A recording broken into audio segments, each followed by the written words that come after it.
ከሰገደ ሰላቱ صحيح ቢሆንም ወንጀለኛ ነው በመቅረቱ ከጀማዓ ማለት ነው ነብዩ ሰለላሁ ዐለይሂ ወሰለም ሰላት الجمعه ማይመጡ ሰዎችን ቤታቸውን ማቃጠል አሰብኩኝ እስከ ማለት ድረስ ነው የሄዱት የሚቀሩ ሰዎች ደግሞ የሙናፊቅ ባህሪ አለባቸው لما ثبت في صحيح مسلم من حديث عبد الله واجب النتوسا فرض العين ነው فرض الكفايه እዚህም ላይ ፉቃዎች የተለያየ ሐሳብ አላቸው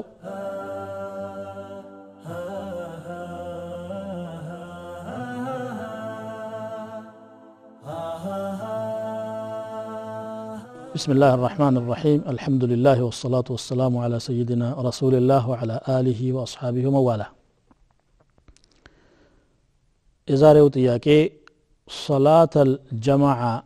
ويمدمو صلاة بجماعة مسجد على مسجد حكم من النوم منه بجماعة مسجد واجبنه أيدلم سنانو يميل ዑለማዎች መሐከል ልዩነት አለ ነገር ግን ጠንካራው ዋጅብ ነው የሚለው ነው በጣም በርካታ ደሊሎች አሉና ዋጅብነቱሳ ፈርድ العين ነው ፈርድ الكفايه እዚህም ላይ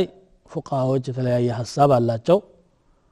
والصحيح انه فرض عين ተከክለኛው ጀማዓ መስገድ የነፍስ ወከፍ ግዴታ ነው እያንዳንዱ ሙስሊም ሸሪዓው ከፈቀደላቸው ሰዎች በስተቀር ለብቻው መስገድ የለበትም ከሰገደ ሰላቱ صحيح ቢሆንም ወንጀለኛ ነው በመቅረቱ ከጀማዓ ማለት ነው የተፈቀደላቸው ጀማዓ ላለመስገድ ቤት እንዲሰግዱ ሴት ህፃን በሽተኛ ወይም ደግሞ መንገድ ላይ ያለ ሰው በየቦታው መስጂድ ጀማዓ መሄድ አይለዝመውም ጉዞ ላይ ያለ ርቀት ጉዞ ማለት ነው ወይ ደግሞ በባርነት ስር ያለ አምስት ሰዎች ብቻ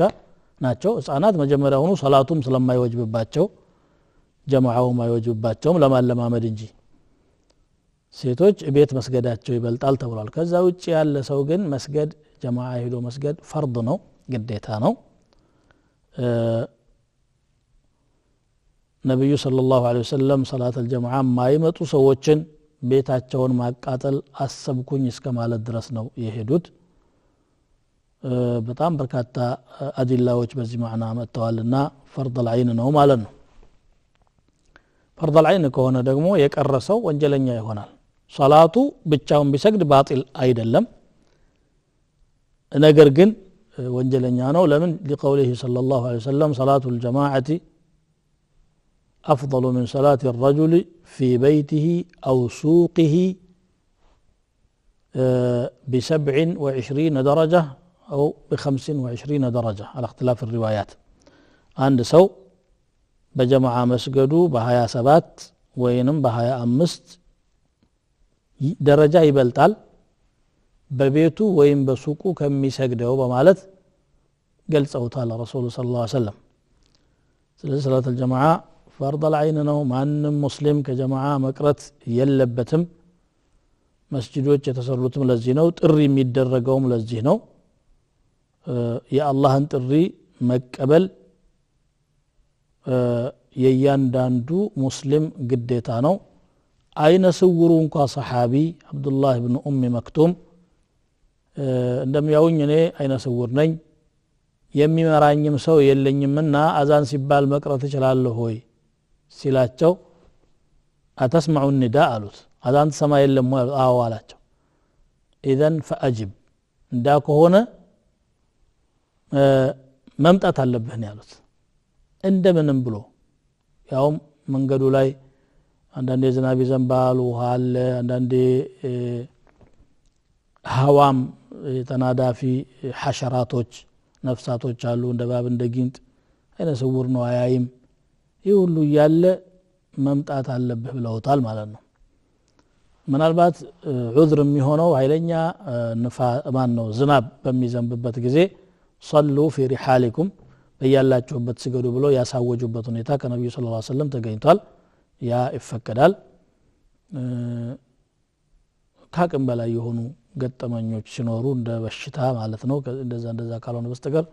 አንድ ሙስሊም ከጀማዓ ሶላት በምንም መልኩ መቅረት የለበትም ማለት ነው